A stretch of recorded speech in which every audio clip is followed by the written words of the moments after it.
Welcome to Fireside Giants. My name is Alex with my co-host here, Anthony Rivardo. We got some good news today as we look at some injury reports of Kadarius Toney, Kenny Golladay, Saquon Barkley. As we know, Saquon this week is super important for our star running back to really get back into the groove, take some hits, prepare for week one against the Denver Broncos.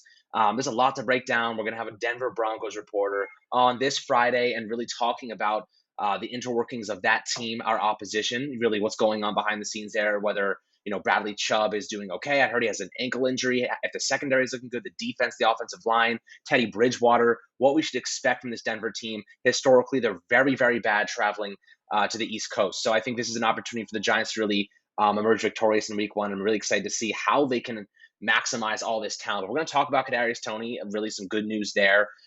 Tiki Barber had an interesting comparison for Kadarius Toney, just how his offseason has gone, and what we should expect moving forward. But Anthony, before we dive into all this good stuff, how you doing today, my friend? I'm doing really good. Of course, I'm getting excited for the start of week one. New York Giants, Denver Broncos on Sunday, only 4 days away. An important week of practice this week, particularly for guys like Saquon Barkley, as Alex mentioned. Of course, Saquon, they said today, Wednesday's practice was the key practice to see how much he plays in week one. This was a fully padded practice. If he's out there, he's participating, he's taking the hits, and he's taking them well, then we're going to see a good dosage of Saquon on Sunday. But inversely, that also applies to other players who might not have participated in today's padded practice. Evan Engram being somebody who did not participate today.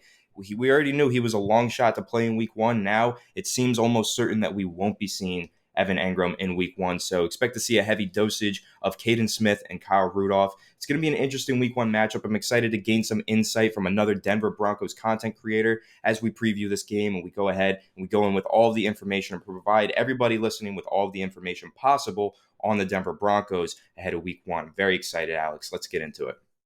Absolutely. And you know what? Kadarius Toney just said, and this is actually like top 5 quotes of the offseason. Pat Leonard or somebody asked him any reason he wouldn't play. They asked, Kadarius Toney, is there any reason you wouldn't play in week one against Denver? You know what his response was? Nah. I mean, unless you want to make one up. So he's playing. Kadarius Toney is freaking playing this week. And we're going to see, hopefully, what is a fantastic player who has one of the best center of gravities in this draft class, who has the abilities of a running back as a receiver, who had 30% missed tackle rate against defenders last year. That was the highest of any wide receiver in the draft class.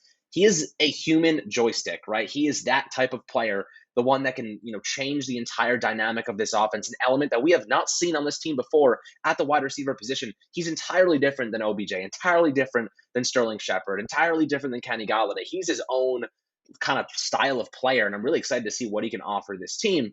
But for the most part, Anthony, when you look at Kadarius Toney, how do you think the Giants can really maximize his potential in week one? Are you expecting to see a lot of pre-snap motion, jet sweeps, those whip routes and those slants out of the slot? How can we most, utilize this type of player that is really capable of so much? We just don't really know how to unlock it yet as we head into week one. Yeah, I think there's a lot of ways to get him involved in the offense and really involved in the game plan, because outside of the offense, I think we're going to see Kadarius Toney as the kick returner, as the punt returner, get involved in the special teams aspect, because anytime he has the ball in his hands, he's a threat to take it to the end zone. And that's exactly what you want from a punt returner, a kick returner. They field that punt, they field that kick. You know that there's a chance they're taking it all the way back to the end zone, putting 6 points on the board. So that kind of explosion and dynamic playmaking ability from Kadarius Toney is huge in the special teams aspect of the game, but it's also completely applicable to the offensive side of the ball. And one of the things with Kadarius Toney, in a way to really get him going this season, I think week one, he hasn't played much. He didn't play at all in the preseason, didn't practice a lot. But I think in week one, something they need to do, get a couple of scripted plays to go his way, a couple jet sweeps. Some pre-snap motion would be great. I would love to just see that in the offense more generally speaking from Jason Garrett. But I'd love to see some screen passes, some jet sweeps, end around maybe, something fun, maybe even a trick play where Kadarius Toney bombs a 50-yard pass downfield to Kenny Golladay. Let's get creative, right? Let's just get a couple scripted plays for Kadarius Toney so he gets used to playing in the NFL and so that he can get into position to make some plays. I think that's exactly right. That whip route is really what I want to see him maximizing. He is so quick with his hips. He's so quick at the point of attack. He can stop on a dime, change direction, And, that's really where we want to see him maximize those skills because he has so much talent. It really comes down to play calling. And like you said, design some plays, get him open, and truly, get him to adapt to the NFL quickly because we really need him to be an offensive threat immediately. We cannot be waiting for a player like that until week 7 and 8 to really hit his stride. We need him to be contributing. He's a 20th overall pick. He's a player that really has the skills to translate to the NFL in terms of the athleticism, the ability to break tackles, ability to make guys miss in the open field. He's one of those players that really can do it all. And he's a former quarterback. So I've heard a couple people say maybe we'll see some sort of flea flicker to Kadarius Toney and a bomb to Saquon Barkley or Kenny Galladay or some Darius Slayton downfield. Maybe we'll see that. He's capable of throwing the ball 60, 70 yards. So we'll see if they whip up something truly unique for Kadarius Toney. But I think for the most part, we should expect to see him getting eased in, some design plays. This is going to be a game that's won in the 0 to 10 yard range for the Giants. A lot of people are going to say, no, we don't want to be operating in that zone. But the reality is Denver has such a strong secondary. We're going to have to be taking advantage of those linebackers. We're going to have to be taking advantage of those slot corners and really working in that shorter portions of the field, especially with our offensive line going up against Von Miller and Bradley Chubb. Everything really depends on Daniel Jones getting the ball out quickly, efficiently, and his receivers catching those footballs. Evan Ingram missing this game, by the way, and that's another portion of this injury report. Evan Ingram did not practice today. He was really on the side, just kind of wandering around, not doing much individual stuff, just working his way back from this calf injury. Him missing this game actually might be a blessing in disguise. And a lot of people are going to say, that dude, it's just a blessing. It's just a blessing he's missing this game. Kaden Smith, we have all the faith in the world in him. We have all the faith in the world in Kyle Rudolph. There are elements that Evan Ingram brings to this team that you cannot replicate with guys like Smith and Rudolph. The athleticism he brings, spray fades, seam routes, drag and crossers with just elite speed from the tight end position, especially if you're matching him against safeties and linebackers. The thing is, Kaden Smith and Kyle Rudolph really operate in that 0 to 10 yard range. And we saw Kaden Smith actually have that awesome seam route touchdown against the Patriots in the preseason. That showed us that he's not just a 0 to 10 yard range type of receiver. He can do a little bit more than that. But I do like having two big body Jason Witten style guys that Jason Garrett can rely on in that 0 to 10 yard range because that is where Evan Ingram struggles the most, right? He had 8 drops last year. All of them came in the 0 to 10 yard range in the middle of the field. 6 of them ended up being interceptions. All of them came in that 0 to 10 yard range. Sorry, one of the drops came against the Eagles on that deep throw. But aside from that, most of them were in the 0 to 10 yard range. Still pains me. I have nightmares about it. But it's okay. We're going to have better memories this year, right? But I think this Denver game actually might be a blessing in disguise that Evan Ingram is projected to miss it, Anthony. When you're looking at it schematically, do you also agree that, maybe it's better since we're going to have to be operating that in the middle of the field there, really on shorter yard stuff with such a great pass rush on the opposition? We're going to need guys like Kaden Smith and Kyle Rudolph to not be dropping passes. Sure, I guess I see the angle that you're coming from, but at the same time, when you are going up against good defense, you do need some explosive plays, and Evan Engram is a player that generates explosive plays. Now, he may not do so well in those kind of reliability plays that we're talking about, those 0 to 10 yard passing game plays, but I think in this offensive scheme, you're just kind of plugging players to fill in for a player, right? So Evan Engram's out. I think that Kaden Smith is probably going to enter the lineup. He has some sneaky athleticism.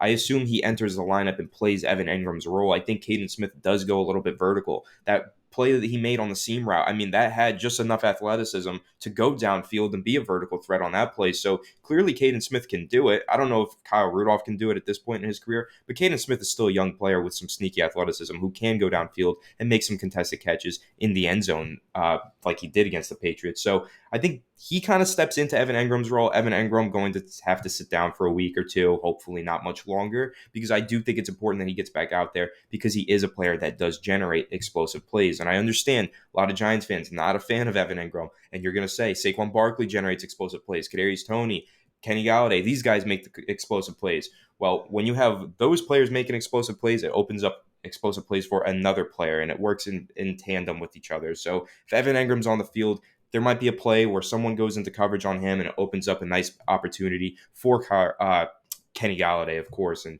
that can be both ways. So I'd like to see Evan Engram on the field. I hope that he's not out for too long. Again, I'm sure a lot of Giants fans are ready to just see him leave the team altogether. I think we'll have to make that decision at season's end. But I'm also excited to see a more, full plate for Caden Smith. I'd like to see him on the field more. He's a player that I think kind of got tossed to the bottom of the depth chart, just kind of buried in recent years, but he's a good player. He's always impressed me every time I see him on the field. I think he contributes well as a run blocker, and I think he is a pretty damn good receiver, a reliable receiver underneath that has the sneaky athleticism to go downfield. So big fan of Caden Smith and excited to see him get a little bit more of a workload on Sunday versus the Denver Broncos. Absolutely. And as we're recording this, there are a couple of quotes filtering in that I do want to relay to you guys. One of them, really interesting, Ben Bredeson. Of course, we know he was just acquired from the Baltimore Ravens, a former fourth-round pick. He apparently already knows the majority of the playbook, according to Nick Gates. He said he's a really smart dude, and he already knows a lot of the playbook, which was a pretty good indication that he might be playing on Sunday against Denver. They're going to try and give Shane Lemieux an opportunity to test that knee, but who knows how long it's going to hold up before he's like, I just can't handle the power, the bull rush of these interior defenders from Denver, or if he's getting stunted by Von Miller. These are guys that are going to run over him, or Bradley Chubb. He's going to have trouble, planting that knee and holding it together. Ben Bredeson might be playing as soon as Sunday. And if he already knows the playbook, that's a pretty damn smart dude, because it's been like 4 days since he was acquired from Baltimore. And I think for the most part, I'm pretty optimistic that he's going to make an impact in this game one way or another. So I'm pretty happy to see that. Let's see what else we got going here. I mean, this is going to be an interesting thing. Nick Gates, having been named a center, said it's an honor. He said it gave him chills just to be named a center, which is an incredible, honor for him. He takes care of his job, and guys see that. And I think, when you have a player like Nick Gates who can play right tackle, right guard, center, left, he can play every single position on the offensive line for the price tag that we have him at is an unbelievable value. He really is just the epitome of an offensive lineman. And I think that he takes his job very seriously. He's a tough son of a gun. Like I said in the last episode, guy has balls of steel for being able to go up against Aaron Donald. Like I said, the human bicep, I would be terrified. I would run so fast in the other direction, but he would catch me because he's also freaking fast. So, Nick Gates, one of my favorite players on this team. I really believe he's going to be an impactful player this year for the Giants, one of our really consistent offensive linemen. We don't have many of those.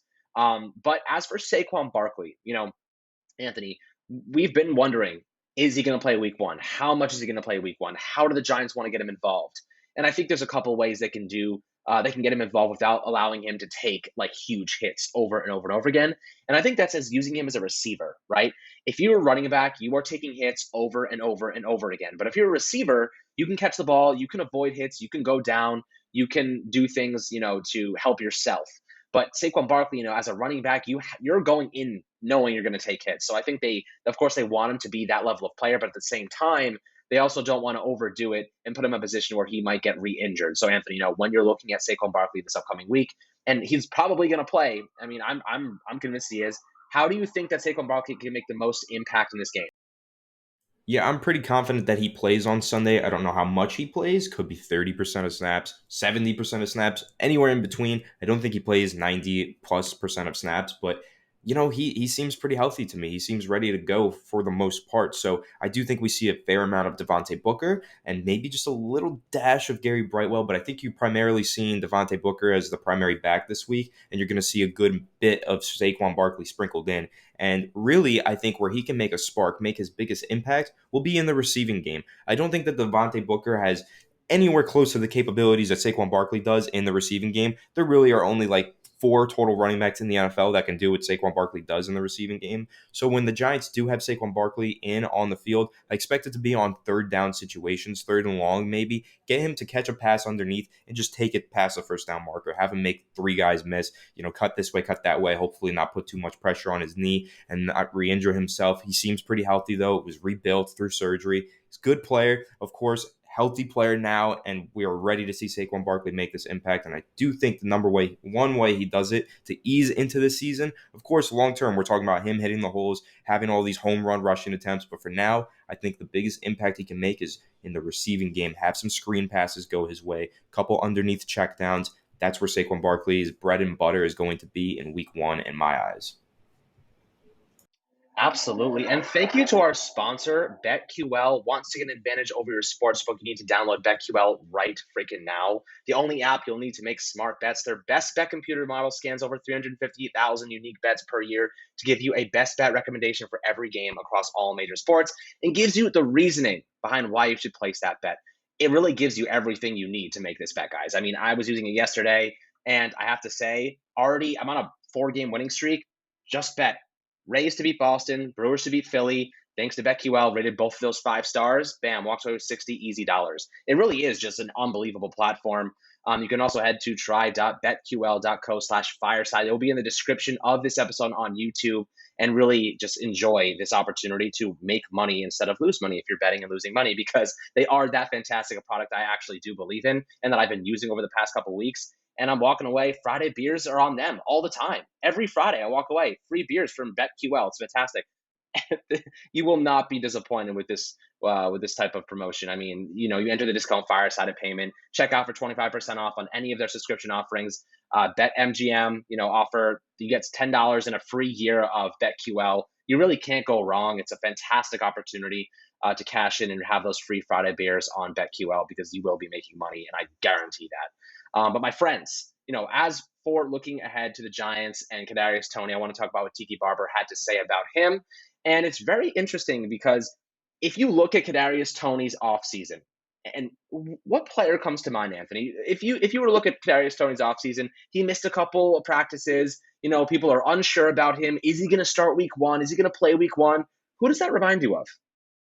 Yeah, there's a certain player that I remember in his rookie season didn't play until week 4 and had an instant impact. And he did wear the number 13, Odell Beckham Jr. I'm not sure if that's who you're hinting at right here, but that's what his offseason has somewhat reminded me of. I remember that season, the 2014 season. I remember my uncle texting me, a big Giants fan. Shout out Uncle Anthony. He listens as well. So he was texting me, and he's like, when is this rookie Odell going to play? When is he going to get on the field? Where has he been? Why is he not playing? Week 4, he comes in, catches a touchdown pass, and then that's all she wrote. You guys know the historic rookie season that he had. So that, in some ways, Kadarius Toney's absence from the field, from preseason games, all of that, I am reminded by that in some way. Is like half of your family named Anthony?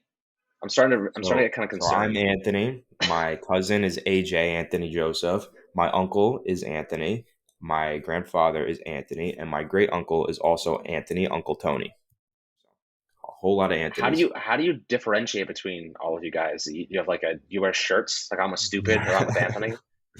I'm Anthony. That's Uncle Anthony. There's Papa. That's the grandfather. There's AJ, and then there's Uncle Tony. So we kind of all have different iterations of our name, but sometimes it is confusing because I'll be at a family function, and someone will go Aunt or Anthony, and then I'll turn around and they'll be like, "No, not you, that one." I'll be like, "Oh, okay." That is the most Italian thing I've ever heard in my life. I'm a pretty Like there's Italian just guy. My family there's is very, very God. 100% fully Italian. How does that even happen? God, everyone's like, his name's Anthony. Oh, we could have guessed this one. I'm gonna start putting bets. I wonder if BetQL has a good odds on your future child being named Anthony. Yeah, that's definitely going to happen. I can guarantee that almost. And actually, it's funny you said that because when I was in Brooklyn over the summer, I was at the feast in Williamsburg, and I went up and I was like, "Yeah, let me get 6 Zeppeli." And they're like, "All right, can I get a name for the order?" I'm like, "Anthony." They're like, "I already knew that. I could just tell by the way you look." I'm like, "I get that a lot. Gotten that so many That's times." actually insane. That's amazing. I wasn't blessed with a name that has any meaning. My parents were like, just name him Alexander. I guess it was popular at the time. Has no meaning. I have no idea. And the funniest part, my last name's Wilson. One day I was like, I wonder what Wilson means. Like, what the hell does Wilson mean? I look it up and it's literally just Will's son. Don't even know who the hell Will is. Like, absolutely no meaning. I wish our names had any sort of meaning. I don't know who the hell Will is, or in the past, but I'm over it. I'm over it, guys. But Tiki Barber, Tiki, another interesting name there. He had some interesting things to say, and for the most part, it is exactly what you just said. It reminds us, Kadarius Toney's situation, of Odell Beckham Jr. And Odell Beckham Jr., as you remember, back in 2000, what was it, 17? No, more than that, 14, 2014. 2014. 2014. Time Gosh, I'm flies, dating doesn't it? myself right now. Goodness gracious. Time Yeah, a lot of flies. losing really just mixes it all together. 2014, okay, we remember, misses the first couple games of the season, really misses all of preseason training camp. We're like, where is this guy? Is he going to be good? And then he ends up being one of the best receivers we've ever had in franchise history. So anyone that had something to say about Kadarius Toney, anyone that had something premature, he was a bust, he's a red flag, this and that, we haven't even seen him play yet. And he literally just said today, if you want to make up a reason for me not to play week 1, go ahead, because I'm pretty sure I'm good to go. and he's over the hamstring injury. He's all healthy from COVID-19, and I think for the most part it's pretty good. And Tiki Barber really was just like, I know we all thought this about Odell too. It was like, all right, this Odell pick, what's that going to turn into? And then he turned out to be pretty damn great. He's like, I like Kadarius Toney as a skill position because he's so versatile. But one of the reasons why I disliked rookies when I was a player is because it takes so long for them to get it. A lot of rookies, it takes time for them to understand that it's a business, and there are grown men who are relying on you to do your job and be available. And I think for the most part, Kadarius Toney, while he did miss some practice time, he's available week 1, and I think that's a big thing moving forward. Anthony, what are you thinking about this comparison and what Tiki Barber had to say? I think it's a good comparison to make, and I think I completely understand, Kadarius Toney's or rather Tiki Barber's frustration there with rookies and not understanding it fully. But it sounds like Kadarius Toney now seems to get it, and he's not making any excuses. He's saying he's playing in week 1, and I'm excited by that. So I don't really think there's too much that we can criticize Kadarius Toney for anymore, unless he's going out there and he's playing really poorly, starts dropping passes. Then we can have a discussion about maybe it's due to him missing all that time in practice this offseason, and maybe it's due to missing the preseason and everything like that. But right now, what we're focused on is getting all of our best players on the field for week 1. We're already down our tight end, and we're probably down a couple other players that we don't know about just yet. But Kadarius Toney is going to play. He said he's going to play. He said there's no reason for him not to. He doesn't have an excuse to unless we want to make one up for him. And we're not going to do that because we're excited to see him get out there on the football field. And we're going to see that on Sunday. So I think, there's plenty of frustrations that many people have had with Kadarius Toney throughout the summer, not playing in practice, not playing in preseason, but it's all going to go to rest. All these criticisms can finally go to rest once he goes out on the field and plays a good game of football on Sunday. Yeah, I know for the most part, this is going to be a, offense that needs a couple of weeks to get going, Anthony. How long do you think it's going to take the offense to really get going in the first place? Yeah, I think that's difficult to tell. Of course, Joe Judge has said he treats the first few weeks of the season at least as an extension of the preseason, which, we can debate whether or not that's the proper philosophy to have, but that's the way that he likes to treat it. And I think, going forward, last year, if you think back to last year, after the first few weeks of the season, we were like, okay, just give it some time. This is still like their preseason. They got to get going. The offense never got going. So that was kind of unfortunate. And, of course, we went on to average 17 and a half points per game, had the second worst offense in the NFL. So I would like to ideally see the offense start to click in week 1. I want to see them get out to a hot start. If they regress a little bit from there, fine, but I want them to start off strong, put your best foot forward and go from there. I hope that they're not trying too many cutesy things or just being super vanilla with their offense in week 1. Let's go out there guns blazing. Let's shoot. This is a good defense. We got to try and put up some points on the board. Otherwise, we are going to lose this game. I know defensive grudge matches are a thing, but this is not the team I want to get into a defensive grudge match with because, yeah, I think the Giants have a top 10 defense, maybe even top 5, but this might be one of the defenses that I put ahead of the Giants. So don't want much of a defensive game. I would love for the Giants to just try and generate some explosive plays, expose that defense, tell me that I'm wrong for thinking that defense might be better than the Giants, and go out there, click on offense, and have a good game. That's what I want to see from the Giants. I don't want them to falter offensively because then all we're going to hear for the next week or 2 weeks is how the Giants offense is going to be bad once again, how Jason Garrett is the worst, and we need to throw him into the fire. So I'd love to see the Giants hopefully go out there. Let's see if they can put up 25 plus points. That would be phenomenal. I think that might even get the job done against this team because we know that the Denver Broncos have quarterback questions and might not be the best offensive team. So I'd love to see the Giants just go out there guns blazing in week 1. Yeah, absolutely. And I think for the most part, when we're looking at some other portions of this Denver team, one guy that's really standing out is Bradley Chubb. And if you didn't know this, he was arrested for avoiding a traffic stop violation or something like that. He had to go to court. He did not show up. He avoided it, and they went and arrested him. I think he ended up paying it. It's totally fine, and he's totally fine to play on a Sunday. So that's not really something to keep too much of an eye on. But the one thing that really people should be keeping an eye on is Vic Fangio, the head coach over there, said that Chubb may or may not practice. He has an ankle injury.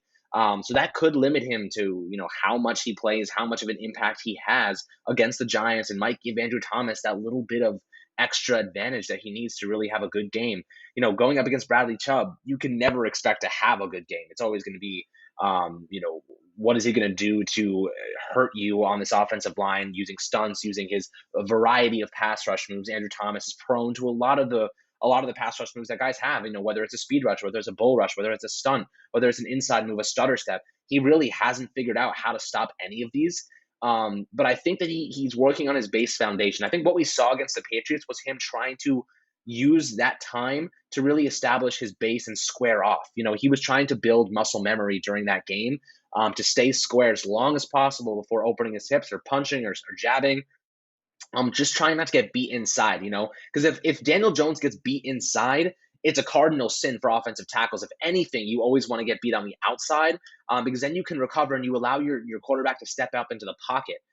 That's what guys like Tom Brady do. They're like, for my tackles, never get beat inside, get beat outside, because if they do come around the edge, I can step up in the pocket. All I need is that extra split second to make a decision, and throw the ball and get the ball out of my hands. But I can't do that if there's a guy coming through the interior and I have no time to get rid of the ball. So I think that is going to be a big portion, of why Andrew Thomas is really training to, protect the inside, square off, force the guy to go outside. You can see his vision while he's actually going up against Josh Uche. You can see him looking to the inside and making sure he doesn't get beat inside. He's giving him the outside. And I think that was part of that muscle memory he's trying to build. So, that is what Joe Judge said, essentially. He didn't say that exactly, but what he did say was the assessment from the outside is not usually what it is going on behind the scenes. And I think that might be what's going on. They were really actually trying to build a specific skill set. And Andrew Thomas being beat twice, giving up 2 sacks, was actually just part of him learning this new system, learning this new scheme and fundamentals. That way he can, allow Daniel Jones to step up into the pocket. Of course, there are going to be hiccups, there are going to be struggles, Anthony, but what do you expect from Andrew Thomas this week? I expect them to have a really tough matchup regardless. The Denver Broncos defense is, like I said, very good, and they have a great defensive coaching staff. So regardless of who lines up ahead of him, I think that he's going to have to really prove himself and kind of get thrown into the fire in week 1 once again. I know that was something that everybody said last year. Week 1, he was thrown into the fire against the Pittsburgh Steelers defense. That's happening again this year. He's just going to have to get used to facing really good defenses with really good edge rushers.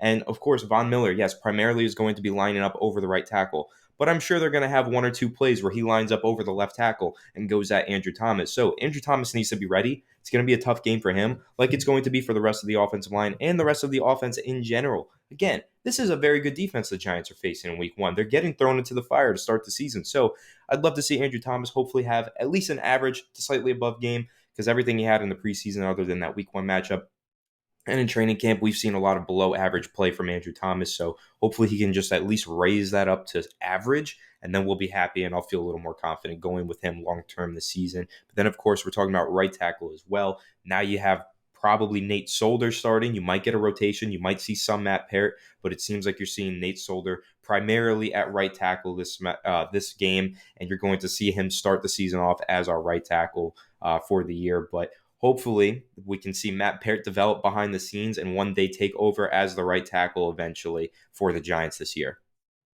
Yeah, Anthony, well, if you live in New York City, you know that it's a constant battle between your ears and police sirens and fire truck sirens, but they just kind of like, there's no traffic and they're just blasting full go, full sending these horns. And it's actually crazy. It sounds like, I'm on the 10th floor. It sounds like they're doing it in my ear. But we're timing it out here so that Anthony continues to speak as I wait for these sirens to pass by. It's actually become an art, it's pretty incredible. But guys, I hope you enjoyed this Fireside Giants episode, breaking down a couple different things, ranging from injury reports to Kadarius Toney to Saquon Barkley, what we expect from Denver this upcoming week. Of course, we're going to have the Denver, podcaster, content creator on Friday to give you some background information on what we should expect this upcoming weekend on Sunday. But make sure to subscribe on YouTube, Apple, and Spotify. And as always, once again, thank you to our sponsor, BetQL, the only app you'll need to beat your sportsbook. Find their information along with a 25% off discount code in the description of the video, and also check out their special BetMGM offer in the description in order to receive a free year of BetQL and other sportsbook sign-up offers and bonuses. We will catch you guys on the next New York Giants video.